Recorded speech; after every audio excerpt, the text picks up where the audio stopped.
Pro kabaddi league season 10లో భాగంగా ఈరోజు Patna pilots versus Telugu Titans మధ్య జరిగింది. పాట్నా పైలట్స్ గెలిస్తే క్వాలిఫై అవుతుంది. అలాంటి మ్యాచ్లో పాట్నా పైలట్స్ ఎంత జాగ్రత్తగా ఆడాలనో మనందరికీ తెలిసిందే. సేమ్ అలాగే తెలుగు టైటన్స్ చేసే పర్ఫార్మెన్స్ ఊహించిన రీతిలో ఫస్ట్ హాఫ్ అద్భుతాలు చేసింది.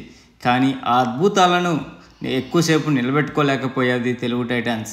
ఎందుకంటే ఈ మొదటి హాఫ్లో చాలా భారీ ఆధిక్యంలో పాట్నా కంటే తెలుగు టైటన్స్ పాయింట్స్ సాధించేది. కానీ నిదానంగా ఎప్పుడు మంజీత్ ఎంటర్ అయ్యాడో ఉల్టా పుల్టాలాగా గేమ్ను స్వరూపమే మార్చేశాడు. చివరికి 38-36తో 2 పాయింట్ల తేడాతో పాట్నా పైలట్స్కి ఈ మ్యాచ్ గెలిచి క్వాలిఫై అయింది. ఈ మ్యాచ్లో ఏ టీం ఎన్ని రైడ్ చేసేది, అలాగే ఇండివిజువల్ పర్ఫార్మెన్స్ గురించి కూడా ఒకసారి తెలుసుకుందాం. ఇరు టీముల నుంచి మొదటగా పాట్నా పైలట్స్ 45 రైడ్ చేస్తే తెలుగు టైటన్స్ 44 రైడ్ చేసేది. అందులో పాట్నాకు 21 రైడ్ పాయింట్స్ సాధిస్తే తెలుగు టైటన్స్ 23 రైడ్ పాయింట్స్ సాధించేది. టాకిల్ పాయింట్స్ రూపంలో పాట్నా 11 సాధిస్తే తెలుగు టైటన్స్ 9 సాధించేది. తెలుగు టైటన్స్ను 2 సార్లు ఆల్అవుట్ చేసి పాట్నాకు 4 ఆల్అవుట్ పాయింట్స్ సాధించగా మొదటి 4 నిమిషాల్లోనే పాట్నా పైలట్స్ను ఆల్అవుట్ చేసి 2 పాయింట్లు సాధించేది తెలుగు టైటన్స్. ఎక్స్ట్రా పాయింట్స్ రూపంలో ఇరు టీములకు 2 పాయింట్లు లభించాయి. అలాగే ఈ మ్యాచెస్లో పాట్నా పైలట్స్ 20 సక్సెస్ఫుల్ రైడ్ చేయగా తెలుగు టైటన్స్ 16 మాత్రం చేసింది. సూపర్ రైడ్ ఒకటి తెలుగు టైటన్స్ చేసింది, అది ఓంకార్ చేసినటువంటి రైడ్. ఆ రైడ్ నిజంగా అద్భుతం. ఎందుకంటే ఒక పర్సన్ ఉన్నాడు, అతను అవుట్ అయితే మళ్ళీ ఆల్అవుట్ అయ్యవలసింది. అలాంటి టైంలో 2 టచ్ పాయింట్లు 1 బోనస్ పాయింట్తో సూపర్ రైడ్ చేశాడు. అంతేకాకుండా ఈ మ్యాచ్లో టోటల్ టాకిల్స్ తెలుగు టైటన్స్ 26 చేస్తే పాట్నా 29 చేసేది. సక్సెస్ఫుల్ టాకిల్స్ పాట్నా 10 చేస్తే తెలుగు టైటన్స్ 8 చేసింది. ఇరు టీముల నుంచి ఒక సూపర్ టాకిల్ నమోదు చేశారు. ఇండివిజువల్ పర్ఫార్మెన్స్ చూస్తే ఏ టీంలో ఉన్నటువంటి పర్సన్స్, మొదటగా మనం పాట్నా గురించి మాట్లాడితే పాట్నా స్టార్ రైడ్ అయినటువంటి సచిన్ ఈరోజు ఓకే అన్నట్టు పర్ఫార్మెన్స్ ఇచ్చాడు. అద్భుతాలు అయితే ఏం చేయలేదు. ఎందుకంటే ఇతను టోటల్ 5 రైడ్ పాయింట్ మాత్రమే సాధించాడు. 5 రైడ్ పాయింట్లలో టోటల్ 14 రైడ్లు పార్టిసిపేట్ చేస్తే 5 రైడ్లు సక్సెస్ అయ్యి 4 రైడ్లు అవుట్ అయ్యి 5 రైడ్లు ఎంటీ చేశాడు. ఓకే పర్ఫార్మెన్స్ అంతే, ఎక్కువ ఏం లేదు. మయూక్ కార్దం 3 ట్యాకిల్ పాయింట్స్తో మెరిచాడు. అదైతే సుధాకర్ ఎం ఈరోజు కూడా చెప్పుకోదగ్గ పర్ఫార్మెన్స్ అయితే లేదు. టోటల్గా 3 రైడ్ పాయింట్స్ సాధించాడు. ఆ 3 కూడా బోనస్ రూపంలో వచ్చినవే. అలాగే సందీప్ కుమార్ మంచి పర్ఫార్మెన్స్ ఇచ్చాడు. ఇతను టోటల్ 7 రైడ్ పాయింట్స్ సాధించాడు. 7 కూడా టచ్ రూపంలో వచ్చినవే.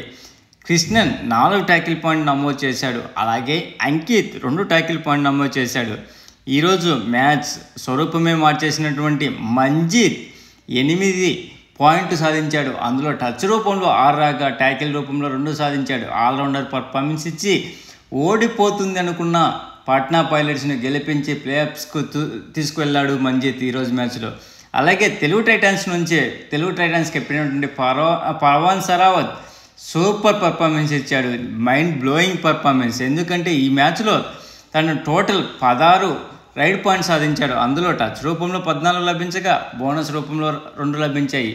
ఇతను మొదటి హాఫ్ కంప్లీట్ కాకముందే సూపర్ 10 నమోదు చేశాడు. ఈ మ్యాచ్లో టోటల్ 25 రైడ్లు పార్టిసిపేట్ చేస్తే అందులో 13 రైడ్లు సక్సెస్ అయ్యి 5 రైడ్లు మాత్రమే ఫెయిల్ అయ్యి 7 ఎంటీ రైడ్లు చేశాడు. అలాగే మిలాద్ జాబరీ 2 ట్యాకిల్ పాయింట్ చేశాడు. అది ఒక సూపర్ ట్యాకిల్ రూపంలో వచ్చినది. అలాగే అజిత్ పవర్ 1 ట్యాకిల్ పాయింట్ నమోదు చేశాడు. పర్పుల్ 3 పాయింట్ సాధించాడు. అందులో టచ్ రూపంలో 2 రాగా ట్యాకిల్ రూపంలో 1 వచ్చింది. మోహిత్ 2 పాయింట్లు రైడ్ పాయింట్ సాధించాడు. అది టచ్ రూపంలో 1, బోనస్ రూపంలో 1. అలాగే అంకిత్ I5 సాధించాడు. టోటల్ 5 ట్యాకిల్స్ చేసి I5 నమోదు చేశాడు. ఓంకార్ పటేల్ 3 రైడ్ పాయింట్ సాధించాడు. అది సూపర్ రైడ్. ఇతను 2 టచ్ రూపంలో 1 బోనస్ రూపంలో ఒక సూపర్ రైడ్ నమోదైంది. అది ఓంకార్ సాధించినట్టే. ఎందుకంటే ఆ ఓంకారు సాధించింది అప్పుడు మ్యాట్ మీద ఉన్నది ఓంకార్ ఒక్కడే.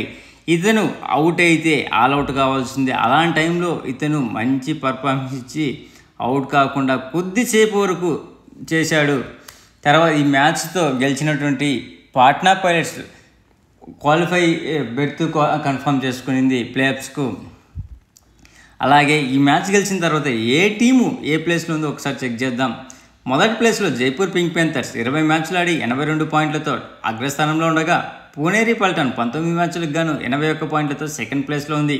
దబాంగ్ ఢిల్లీ 20 మ్యాచ్లకు గాను 69 పాయింట్లతో థర్డ్ ప్లేస్లో ఉండగా పాట్నా పైలట్స్ 21 మ్యాచ్లకు గాను 11 గెలిచి 7 ఓడిపి 3 టైతో 68 పాయింట్లతో ఫిఫ్త్ నుంచి ఫోర్త్ ప్లేస్లోకి వచ్చి క్వాలిఫై అయింది ప్లేఆఫ్స్కు.